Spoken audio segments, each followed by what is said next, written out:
Good morning. My name is Victoria Wegelin, and I'm principal of St. Denis Catholic School with the Niagara Catholic District School Board, and I am a member of the CPCO ambassador team. And I am so very fortunate today to be interviewing Jackie Watson. And we are celebrating Jackie Watson as a wonderful principal at this very special time of the year.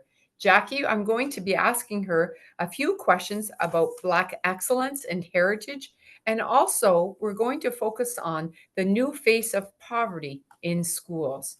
So, Jackie, are you ready? I'm ready. Thank you. Thank you for inviting me. Thank you for having me. Thank you for visiting my school here. I love it here. So, we're going to start off, Jackie. Okay. Please tell us about yourself and the journey that led you to become a leader and mentor of the Catholic faith and education. Okay. First of all, I was raised Roman Catholic. So I've attended Roman Catholic schools. I'm actually a product of Niagara Catholic District School Board.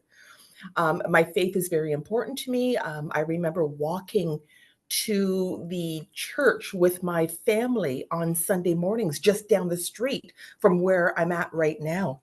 So my faith has always been an important part of who I am. But becoming a teacher was never even on my radar. Wow. I never thought of going to teachers college. I never thought of anything in relation to children and teaching up until maybe I was in my 30s. What happened is that I never went to university right off the bat. And so when I turned 30, my husband asked me what I wanted for my birthday. And I told him I wanted to go to university. Great present. I thought it was too. I didn't think he realized it was going to be that expensive. But I went and got my BA in psychology at Brock University. But when I started university, my babies were exactly that. They were babies. Mhm. And so I decided I wasn't going to go back for a bit. And I stayed home. My babies were just toddlers. My daughter was just beginning Mhm. kindergarten. She was just turning 4. So when I got my BA, I decided to stay home. I opened up a daycare and I ran a daycare.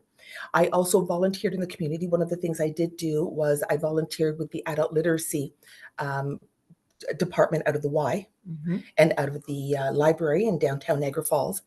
And then I also worked at a shelter for abused women. And I did that in the evenings as well. And I really enjoyed empowering people and helping people and teaching people. And it started to click in me that, hey, maybe I can do something along the lines of education. And that exact same time, my daughter started elementary school and I started volunteering in her classroom as well. And the teacher approached me and she said, did you think of ever going to teachers college? So then I decided, okay, I applied to teachers college and I went to Niagara University and I received my master's in science of education. And even before I was finished my program, I got hired by Niagara Catholic District School Board. And then I was put into an LTO right off the bat. I applied for it and received the LTO. And then from there, I immediately became a permanent teacher. Mhm. And I found my niche was about the intermediates. I really enjoyed the 7s and 8s. I worked with them for about 5 years, but during that time, I received my AQ courses in religion and guidance, and I received my PQP papers as well. During that time, the equity position became available, and it was the first time that Niagara Catholic posted for an equity position. And so I applied for it and I got the job and I became the equity, diversity, and community relations consultant with Niagara Catholic, which was an incredibly huge learning curve for me. I always say it wasn't a learning curve, it was hitting a brick wall and learning how to climb up with everything that I was learning. But I was understanding and learning about equity and diversity within the province, within our board. I was bringing information back. I found it so good and rewarding for me. I was able to take my knowledge, working with the ministry, bringing it back into the classrooms, into our schools. But also during that time, because I did have my PQP papers, I was also put into schools as acting principals and acting vice principals. So what would happen is that I would be an acting principal or acting vice principal in a school during the day, and then I would do my equity job in the evenings. I would go back to the board.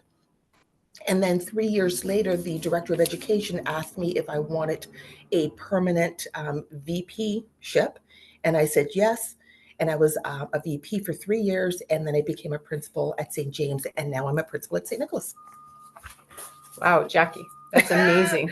So it was. You were one busy person, that's for sure. It was amazing. It wasn't a linear path. No. And it's amazing that you were a forerunner for equity within the Niagara Catholic Yes. District School Board. That's actually Yes. huge as well. So at this time, Jackie, did you face any barriers to becoming a Catholic administrator? I really don't think I did within Niagara Catholic. I don't feel as if I faced any barriers placed on other people. Mm-hmm. I think that I put a lot of pressure on myself. Mm-hmm. I felt as if I had to really and truly excel in everything I was doing. One of the things that I always remember my grandma used to say to me is that as a Black person, we had to present ourselves 10 times better than the average white person just to be equal. And that's always stuck with me. The fact that I always had to present myself and articulate myself. And I could never really complain about the job. I would just push through and do the work. I always felt that I was being judged, but in reality, I was the one that was judging myself. And so I put a lot of pressure on myself. But then as I evolved and as I became more confident in my role and what I was doing, I realized that as a Black female, I could offer so much. Absolutely. To my students, to my teachers, to the community, to the board, because I could just be such a role model for achievement. Here I am. I'm a strong Black woman, and I'm able to succeed. And this is how I did it. So now that I'm placed in a school of extreme diversity, I really appreciate the fact, and I see the fact that I can be a true defining role model as a Black woman. So, yeah, that's wonderful, Jackie. You truly are a role model for everybody who encounters you. Thank you. So that's wonderful. It is. We're all good. So at this time, what does Black excellence and heritage mean to you, Jackie? Okay, this is, I know other principals would laugh at this. Black excellence and heritage, what it doesn't mean to me is Black History Month.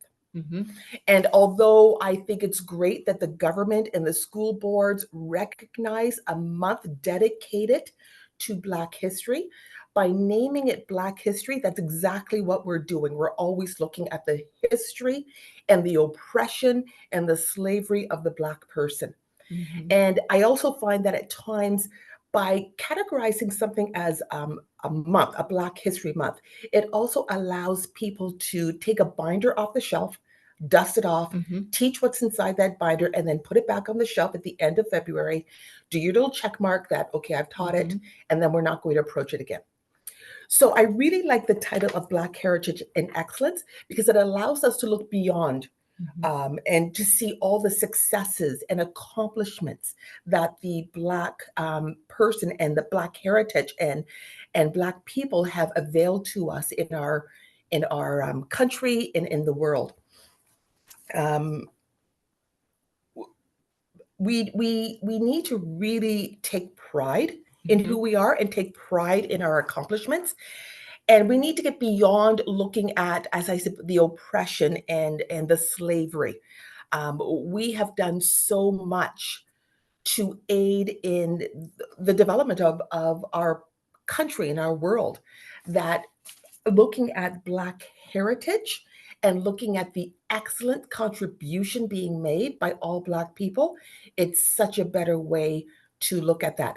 The other thing that by using the term Black heritage and excellence, it allows us to look at the Black culture and the accomplishments of Black people throughout the entire 10 months, just not the 1 month. I agree. Yeah. Okay. Well, I also just want to state that with Black heritage, we have to understand that the term Black is just, it's an umbrella. There's so many different cultures and understandings and customs underneath the term Black. Black people come from all over the world. You're right. And they come with their own heritage and customs and cultures. And we need to understand that the term Black can't be all encompassing to mean one specific thing. So that's what I believe. I would agree with you that I think it's nice that it's gone from Black history to Black heritage. That's a huge step forward from the ministry and also from our Catholic board. Yes. That we've taken that direction. So it is a great step forward. Okay. Can I move on, Jackie? You can. So at this time, who has been your biggest inspiration as a Black Catholic administrator? Okay.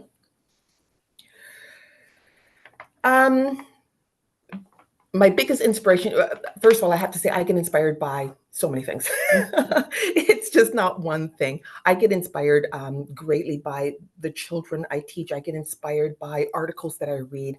I get inspired by so many things, and it revitalizes me to continue growing and understanding that, you know what, I have a purpose, and what I'm doing is helping.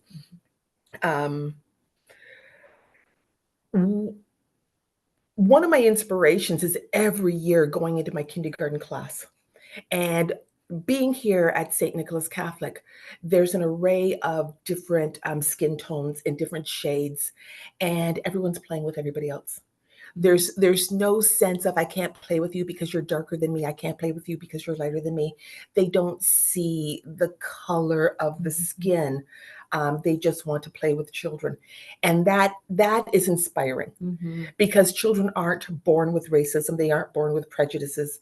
And it's inspiring to see that. It's inspiring for me when I see my older children having conversations and discussions about Black history, about what's happening in the world today that is affecting our Blacks, especially our young Black men.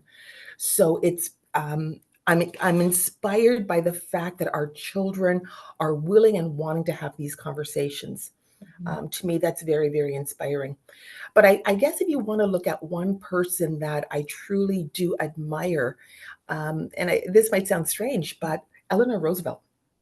I've always admired Eleanor Roosevelt. And why is that? I think she is such a strong woman. She was a woman who came from a white privilege, a white background, yet she used that privilege, she used her wealth to help support and move along causes such as,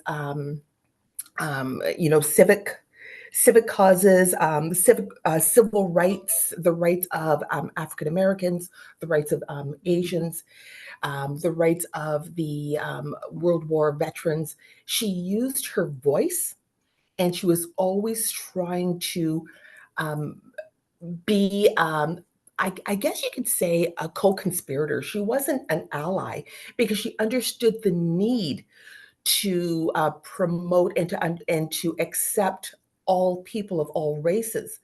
But she was a co-conspirator. She realized that without her voice, the Black people would not be listened to, would not be seen, would not be heard for their accomplishments. And it makes me think of one story that really stood out with Eleanor Roosevelt. And that was, I think it happened in the early 40s, maybe 1941, when she went to the Tuskegee Air Force Base. And she wanted to go on a plane ride with one of the Tuskegee Airmen. Now, if you don't know, the Tuskegee Airmen were the African American pilots who had their own segregated part of their own division. And they were accomplished pilots, they were accomplished airmen. It's just they happen to be Black. And back then, a lot of people believed that Black people could not be in the Army as leaders, and they could not serve in a military sense But these Tuskegee Airmen, they really proved that wrong. Mhm. And so Eleanor Roosevelt was very, very forceful in the fact that she wanted to go in a plane ride with them. And so she ended up doing that. She went for a 1 hour ride Mhm. with one of the men. I do believe his name was Charles Anderson. Mhm. And she um, was very confident and comfortable. She asked a lot of questions. She actually became friends with a lot of the Tuskegee Airmen. But it showed the world, it showed the United States, it showed Canada, it showed the world that, you know what? The Black Air Force men were making a change. They were making an accomplishment. And Eleanor Roosevelt was using her power, her privilege, and her voice to make that happen. That's a wonderful story about Eleanor Roosevelt Yeah. and using your voice. And I know, Jackie, you have a voice as well. And I know you use your voice, not in a bad way, in a good way, and of influencing others as well. So that was a wonderful try. story. Thank you I for try. sharing that. Now, Jackie, what has been the most profound event from your history or even Black Canadian history that resonates with you today?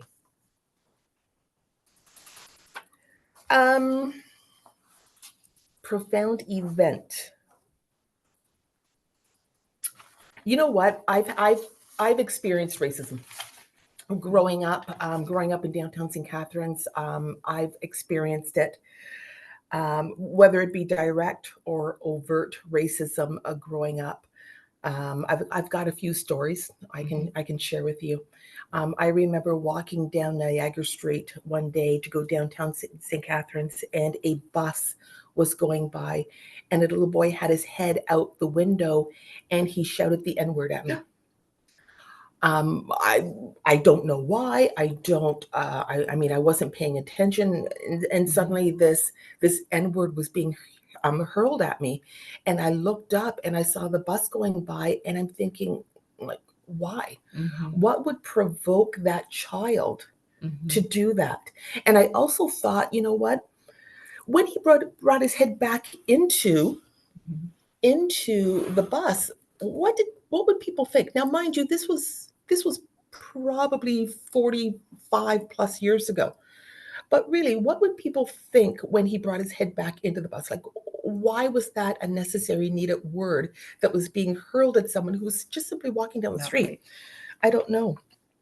But there's other experiences that I've had that are a little more not as overt. Growing up in school, I was the only Black child in a school system. There was really, well, my cousin went to school with me, but after 4 years, we were 4 years apart, so he left and I was still behind. But I remember scenarios. A good example is Valentine's Day. We'd be in our classroom and everyone would be given Valentine's Day cards. But quite often I wasn't given a card. Oh. And the reason being, kids would come up to the children in the classroom would come up to me and say, the box holds 24 cards and there's 25 or 26 students, and my parents weren't going to buy another box of cards. So I'm sorry, but you couldn't get one. And although some people say, well, that might not be racism or a bias, but looking back at it, I kind of feel that it was. Yeah. It was, being the only Black child in the classroom that wasn't given a Valentine's Day card. But little things, again, going through high school, junior high school, again, I was the only Black person. And then a Black boy did transfer into the school. And I remember people coming up to me and saying, oh, good, now you have someone to date. So all of these little events made an impact on me. And it made me take a step back and realize that, you know what, racism and biases are alive and well, and we have a lot of work to do so this doesn't happen. I agree, Jackie. We do have a lot of work to do. But, I'm so sorry that those experiences happened to you. But you know what? Now we can learn from them, and moving forward, we can change things. And I just think it's made me who I am today, and the fact that I am dedicated to using who I am to help make a change. So your story that you just shared with us resonates with me, and it does move right into our next question. we think that we are doing enough to teach and include Black history in Catholic schools? You know what? If you asked me this a week ago, I would have absolutely no, we're not doing enough. But the Ministry of Education has just released the fact that come September, I do believe it's 2024, this coming September, September 2025, they are going to be implementing Black history in the grades 7, 8, and 10 curriculum. So that's a good step.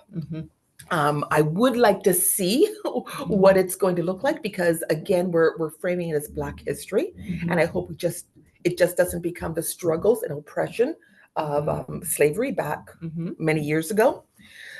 But I really think it's a start. I would like to see the resources that are going to be used.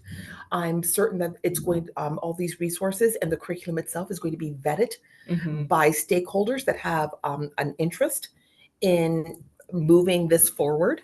So I do think that is a good step with the ministry and with the school boards promoting the Black history.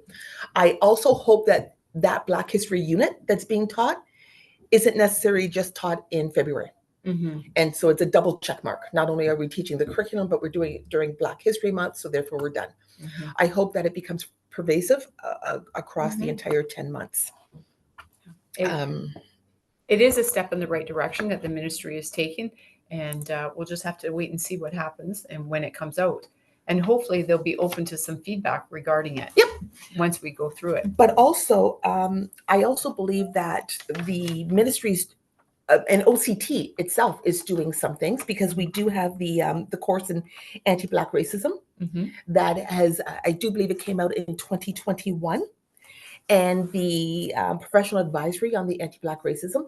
So that's all information that we as teachers can have to help with our advancement of Black knowledge and understanding within the classrooms. But one of the things I'm hoping happens, and I mean, I've been out of the university level for such a long time, I'm really hoping that all of this is happening in the university level as well. So in Teachers College, people are receiving this information and they're receiving this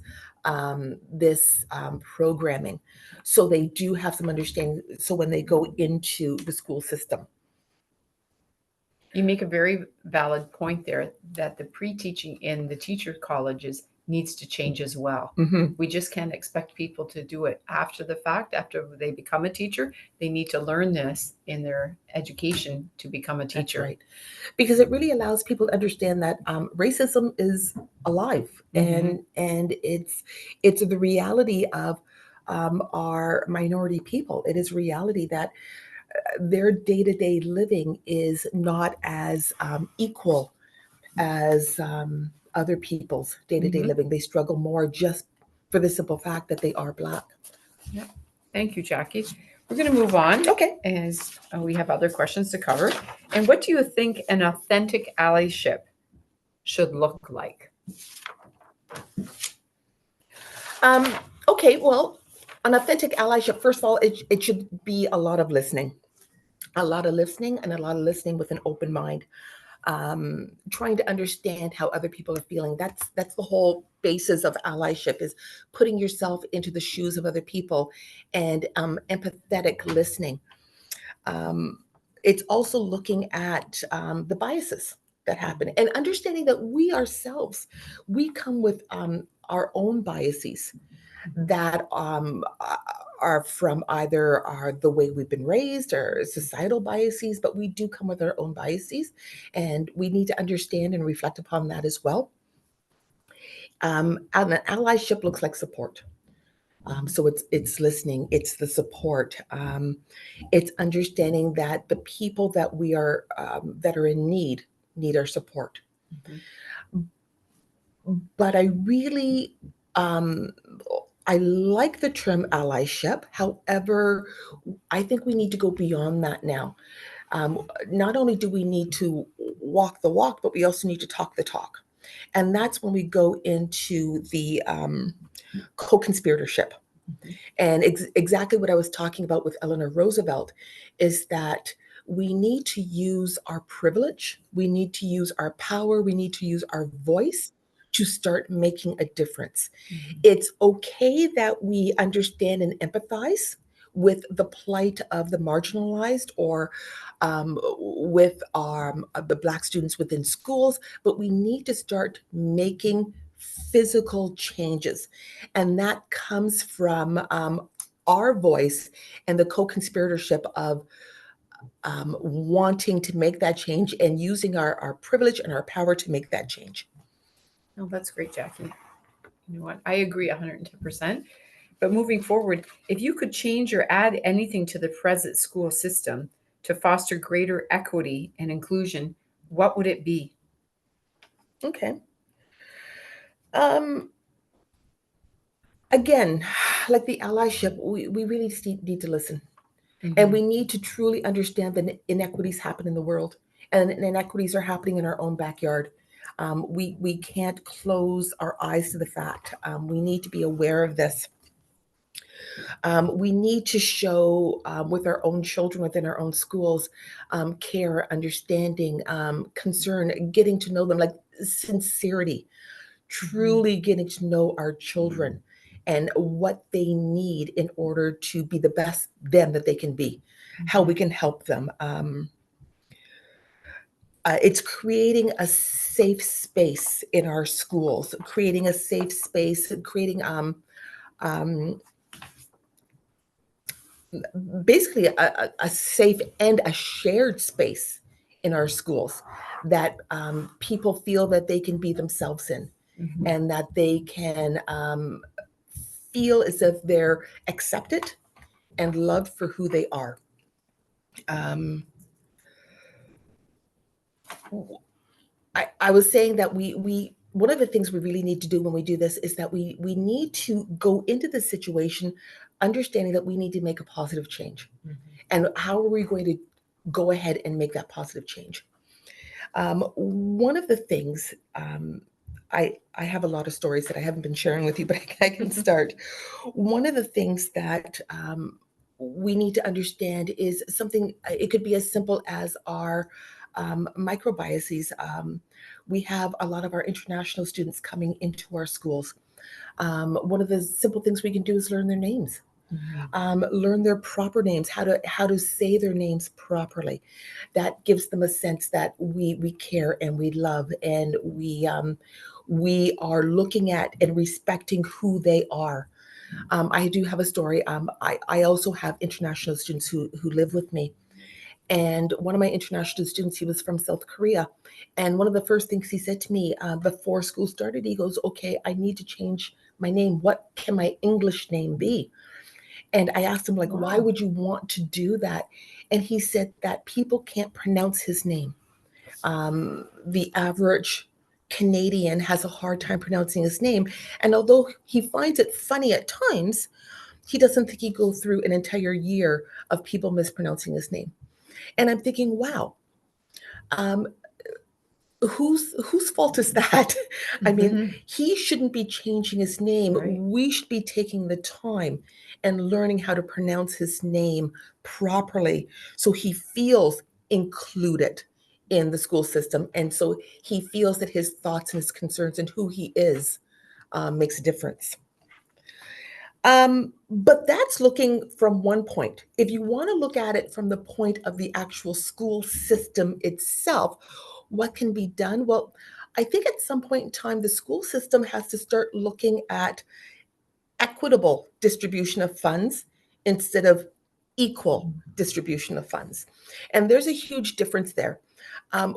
We all school boards have pockets of schools that are priority schools that are lower socioeconomic, that due to the financial constraints of their families, they're unable to um, fundraise.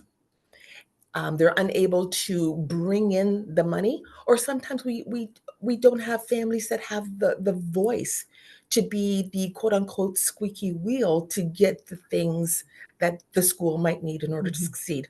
So I think the school boards themselves, and maybe even the province themselves, they're going to have to start looking at how they distribute funding to various schools. And just because this school has 1,000 students and this school has 800 students, we don't base it per child. We need to look at what that school needs in order to succeed. And I think that's another way that we can start looking at equity and inclusion within the school system. That's an excellent point, Jackie. Excellent point. You know, you've raised so many good points about Black excellence and heritage. And most importantly, I feel you're right. We have to stop and we have to listen so that we can make a positive change. And listening is at the ground level. And That's right. something that everybody can do, and that everybody can do this to make a difference. But it's listening also with an open mind and understanding that, okay, I'm going into a conversation. We all have a mindset of what we are, of our own beliefs, but going in with an open mind and realizing, oh, you know what, I've never thought of it from that point of view. And let me change the way I'm thinking, because I am listening to you and I am hearing you and I am seeing the fact that you don't feel safe or comfortable or confident, or the fact that you don't feel as if you're being seen. So going in and listening, but listening with an open mind, understanding the fact that you may change yours when you start getting to know a person.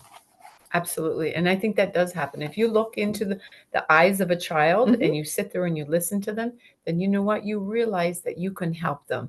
And that's Yes. the important thing. That's and right. as we do as an educator. So Jackie, I'm just going to switch things a bit. We're also focusing on, in the Principal Connections magazine in the month of September 2024, the new face of poverty in schools. So Jackie, you have such great ideas and such great feedback. We appreciate your role and your voice. And at this time, we would just like to focus on this topic. Okay. So how would you define poverty in the context of schools, students, and education? Poverty can it can actually be poverty is cyclic.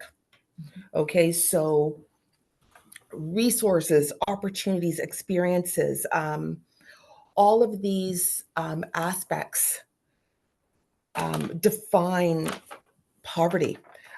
Schools that are poor, your schools that are in priority locations, they don't have the resources. So when they don't have the resources, they can't buy the computers. They can't necessarily buy the books. But not only that, they can't offer some of their students experiences.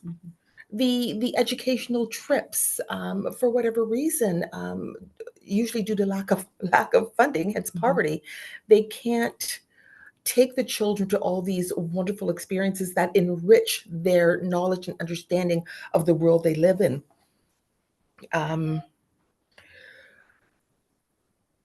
Our priority schools are different, and they need to be understood that they are different from our affluent schools. And that is the number one thing, is that we need to understand that there is a difference. And we need to start looking towards how we can help the priority schools. And this goes back to your first question, or your last question, about what can we can do system wide. We need to start looking at how we redistribute our finances and what we can do to help our priority schools come out of that level of poverty. Because if our children don't see what's beyond their neighborhood streets, they're not going to be able to grow out of that poverty. Quite often, they don't have the resources, they don't have the means. Their families don't have the resources or means either. So we really need to help our children understand that there's something beyond the school, the neighborhood that they're in, and we need that. We can only do that through funding and being able to bring in those resources that sometimes aren't available to your priority schools. I totally understand that, Jackie. But moving forward, From your perspective and experience, what are the types of poverty affecting the lives of your students? Mm. There's a lot of priority. There's a lot of poverty that affects our students, and a lot of them intertwine each other. We have our, our generational poverty. We have situational poverty. We have our relative poverty. We have poverty that through no fault of the family. They've lost their jobs. A family member's gotten sick and can no longer work. There's a divorce or a separation that's happened. Mm-hmm. So these families don't have that regular paycheck coming in, and so they're basically living paycheck to paycheck. They are worried they're able to put food on the table today, Mm-hmm. but they don't know about tomorrow. They don't know about next week. They're able to keep a roof over their heads now, but they don't know about next week. And so what I find is that this type of poverty, it creates this cycle in which people are struggling day to day just to survive. It takes a huge toll on them. Mm-hmm. And they can't see a future because they're so focused on their day-to-day living. Mm-hmm. And so I'm seeing a lot of that in a lot of our priority schools. Mm-hmm. The fact that the children and our families are just living day to day. And it makes it very hard for them to think about education as in university and college. And it makes it hard for them to think about anything in the future when they're worried so much about making their needs met Mm-hmm. right now. What Sorry. No, that's okay. Keep going, Jackie. No, what I just Yeah. find sometimes is that our parents are in what we call survival mode. Yes. And when you're in that survival mode, it makes it very hard for you to plan for a future. Absolutely. Absolutely. You raised some very good points, Jackie. And what would you say the types of and impact of poverty on students and the education system have changed over the last decade? You know what? In all honesty, I think we've always had poverty in schools. Mm-hmm. We've always had the schools that have and the schools that have not. We've always had our priority schools. We've always had our affluent schools. But I think in the past few years, with the pandemic, with the cost of housing, with the cost of food, the increased level of food insecurities that our families are facing, um, they're experiencing poverty at a greater level. And that survival mode is becoming more and more entrenched into their day to day living, that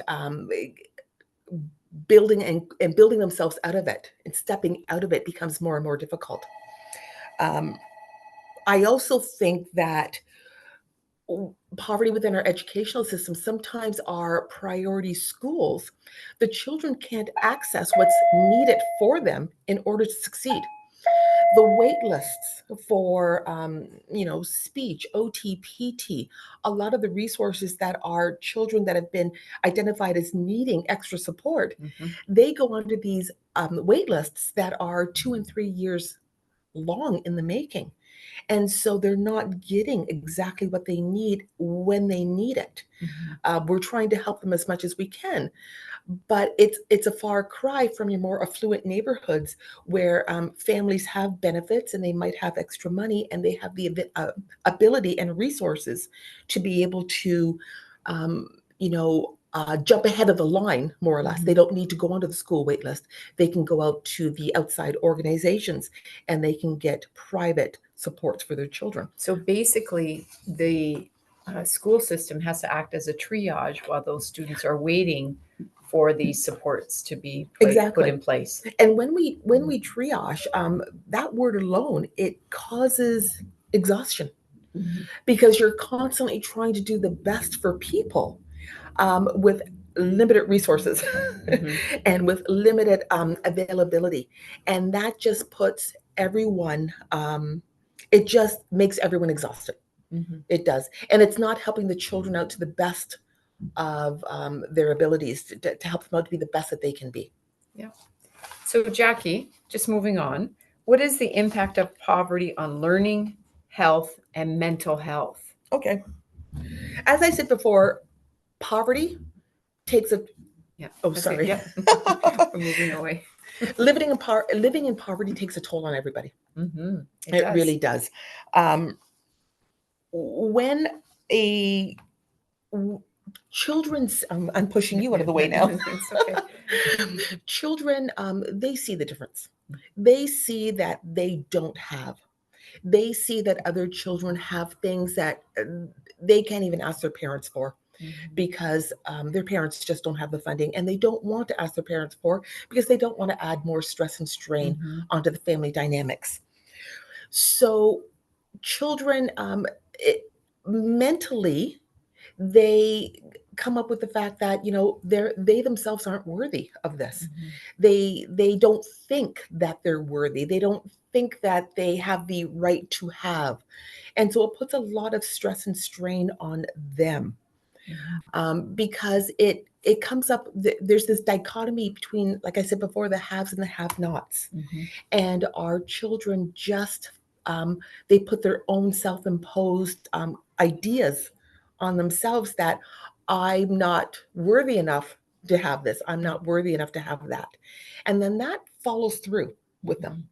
But we also talked about, when it comes to poverty and education, we talked about the fact that some children don't have the ability for that extra learning. Um, their parents may not be able to afford to put them into outside programming, after school sports, after school clubs, or even after school educational programs, for them to not only learn a bit more, but for them to also widen their social connection. So there's that fact. When it comes to health and poverty, um, a lot of times our resources are allocated to other areas outside from priority schools. And so our families might not be able to access the resources they need to maintain a healthy living. They might not have the benefits that they need in order to see that specialist. They might not have the mode of transportation to be able to access. So living in poverty, it's such an unequal balance of equity and resources that it just puts those living in poverty at such a disadvantage. And I know, Jackie, you as a school administrator would think along those lines and do everything you can to help out people within your community or within other schools to make sure that they do receive what they need. Actually, I know you do that. No, we do that. We do that an awful lot, especially in the neighborhood that I'm in. We do offer a lot, but when it comes to poverty as well, it goes beyond the fact that I can offer finances so a child can join a sports team. But the bottom line is that if their parents are working those 2 and 3 part-time jobs in the evening and they can't take them to that game, or if they don't have the mode of transportation in order to take a child to a game, or it's going to take them 2 and 3 city buses to be able to do something, it makes it very hard on everybody. Yes, I agree. I agree. So, Jackie, do you feel that there's a connection between poverty and minority and refugee groups? Oh, definitely. Definitely. What we're looking at here is systemic inequalities, and that a lot of our marginalized, racialized minority groups and our refugees, they are living in poverty due to the fact that the systemic inequalities are entrenched in our society, are entrenched in our government, and it makes it very difficult for our families to access. I need to go in more. They have limited resources. They have limited income that's available to them. Um, they have limited availability to social services. that are in the areas. A lot of times they don't know how to access some of these social services. When it comes to our refugee families, they are so focused on learning the language and putting a roof over their head and food on their table that they're taking these lower income jobs just so they can do that. And they're putting the searching for the best social services out there, the best organizations out there. That becomes almost put on the back burner because they're trying to meet their, Maslow's hierarchy of needs. They're trying to meet their basic needs to begin with. Um, a lot of our refugee families, they're coming to us with degrees. They're coming to us with their teaching degree, with their engineering degree, whatever degrees. But because they don't have that language, they have that barrier, and now they have to upgrade themselves. Well, how can you upgrade yourselves and go to school and learn the language when you also have to work to put food on your table and a roof over your head? It makes it very difficult. So being able to enter into Canada as a refugee, it takes a long time in order to get out of that level of poverty. Unfortunately, that leads to the cycle of poverty. It really You're does. right. It leads to that cycle of poverty there, where as a marginalized or racialized group of people, or your refugees, they are in that survival mode. They don't have the ability to get themselves out of that survival mode because that's exactly what they're doing. They're in low-paying jobs. Um, they're having a hard time accessing the resources. The resources are not always easy to access, and they're so concerned about living day to day that, again, planning for the future goes by the wayside. Yes. So all valid points once again, Jackie. I'm not going to argue on this at all. I fully support in what you're saying, but how can school communities alleviate poverty in schools? How can we help in our own little neighborhood that we're all working in? Yeah. You know what? Uh, how can we alleviate poverty? I that's a very that's a very big step to try to alleviate poverty. I think it comes down to understanding your school community, first of all. You need to understand your school community. You need to understand the needs of that school community. And then you need to reach out to your stakeholders. And you need to ask your stakeholders, how can you help? What resources do you have that you can help us? And it might not be alleviating all poverty all at once. I mean, that's a pretty huge task if you're trying to undertake that all at once. But you may try to chunk your plan into smaller, more manageable sections. We can talk to our board. We can talk to outside organizations. We can talk to the communities around us, and never underestimate talking to your more affluent schools and asking how they can help and what they can do. We look at the needs of our school, and for a good example could be, let's just say we need a lunchtime program. A lot of our children might not have a healthy, nutritious lunch that they can bring from home on a day-to-day basis. Okay, so now we can take that, our stakeholders, our community, our agency, our board, we can work together and we can go to the organizations that can help support that. For example, here in the Niagara region, it's the Niagara Nutrition Partners. We can reach out, we can get funding from them. It's also a community crew, and they can do the Lunch Angels program where they can bring in lunches for our students. And it's also an organization called Food for Kids. So the Food for Kids organization, they will help to bring in bags of groceries on a Friday, so the children can take the bags of groceries home on the Friday, so they have a little something in their cupboards, a little something extra in their cupboards for the weekend. So we wouldn't know all this existed unless we prioritized our needs, we reached out to our stakeholders, and we asked for help. And I also mentioned our own schools, because I myself, I've reached out for helps for help from our own schools. And what I've done is that I've called up schools and said, "Hey, do you have extra this? Do you have extra that?" And it's gotten to the point now that we are getting the extra clothing being sent to us because we are a dress code school.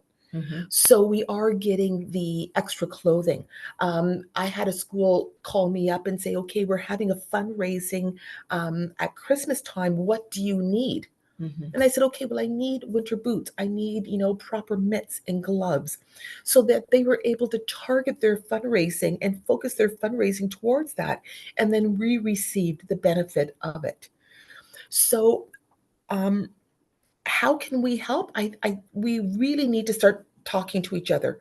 And there's no shame in saying, "I need help Mhm. and I need help from you. And how can you help me, please?"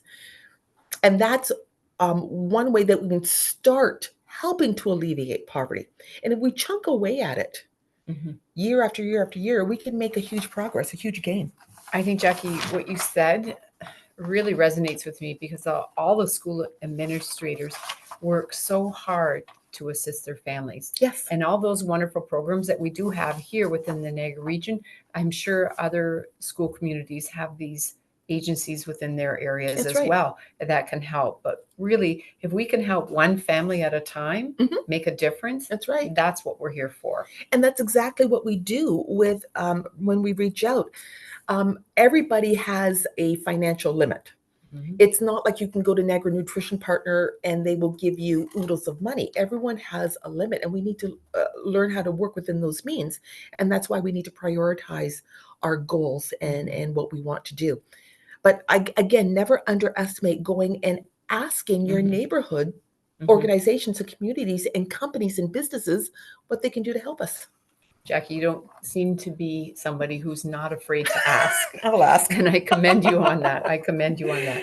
So, Jackie, just can social justice and DEI initiatives help curb poverty in schools? And if so, how and what is the connection? Okay. So first of all, in my opinion, social justice and DEI are connected. Mhm. Social justice is looking at the equitable and fair distribution of resources, and diversity, equity, and inclusion looks at the fairness of people. So it's intertwined and they're connected.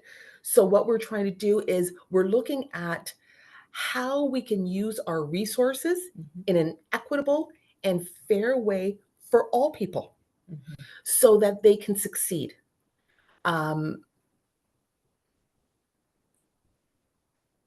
what we always have to remember is that um, poverty is basically the systemic injustices that happen, and we need to grow out of that. And one of the ways we can grow out of that is by understanding the fact that the world and our little community, our little part of the world, we don't always distribute our resources equitably. Mhm. There's a difference between equal and Mhm. equitable, and we don't always distribute our resources in an equitable fashion. And we need to start looking at that. It brings us back to the question you just asked me. How do we do that? We need to start looking at the biggest needs and chunking away at that. Okay. Listen, I'd like to thank Jackie Watson for this wonderful interview today. Jackie, I have to say that she grew up in the area of St. Catharines, where she actually is a school administrator. Mm-hmm. So she lived here and then came back to this school community as a Catholic school principal and is making a difference with every single family that she encounters. And she truly is a Black role model for this school. Well, thank you. Jackie, I can't thank you enough for all that you do for Niagara Catholic District School Board, and you truly are a legend in my eyes. Thank And you so much. I don't know about legend, but I really do appreciate, understand, respect the fact that my life, I've been able to do that full circle. Mhm. I started growing up, I lived in it wasn't a nucleus family. I lived in a communal family with my grandmother, my uncles, my aunts, my mother. We lived in a house right across the street from St. James Catholic, or sorry, St. John's Catholic on Niagara Street. And I grew up. I was able to get that education, and I'm right back helping the community that I grew up in. That's amazing. Jackie and I have been colleagues for many, many years, but I'll be brutally honest. I learned things about Jackie today that I didn't even know. And you know what? Thank you, Jackie, for sharing this information with us and with our CPCO friends. We Oh, appreciate it. thank you for the opportunity. It was an honor. Thank you.